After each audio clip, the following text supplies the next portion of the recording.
In what sense does money take over from the primary relationship with the breast? If there's a problem with the relationship with the breast, money, enter money.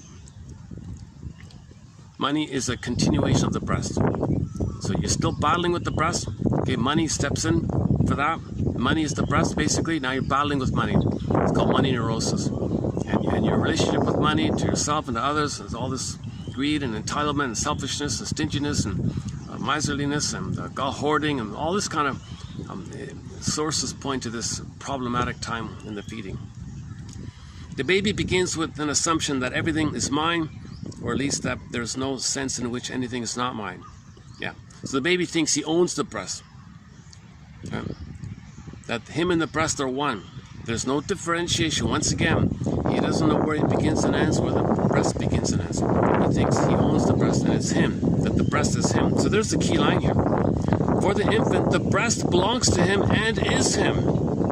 So this is the clearest, one of the most clearest blunt statements here. Okay, then she goes on about property.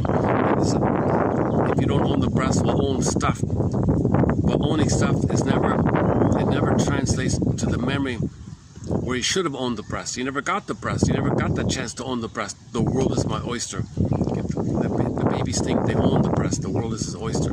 That goes on for 18 months, by the way. So he wants to own stuff thinking he owns. But when he buys the stuff that he owns, it never means a magical time machine appears and it goes back in the nursery, the breast is there and he's alone with the breast. It doesn't work. So the pain is still there.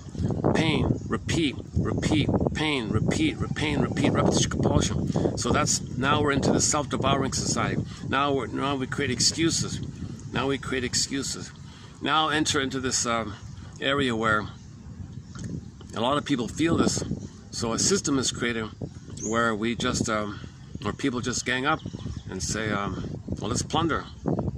So you create some excuses and you just plunder the places. Now you have 80% of poverty, 20% live like millionaires, kind of thing. Now one famous line is 20% live in a garden, 80% live in a wilderness or something. So he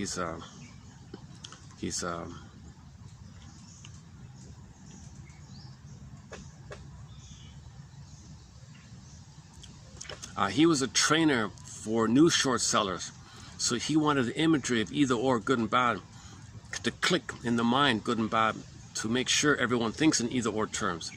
Because you can only plunder a place if you think in either or terms. Because if you think in either or terms,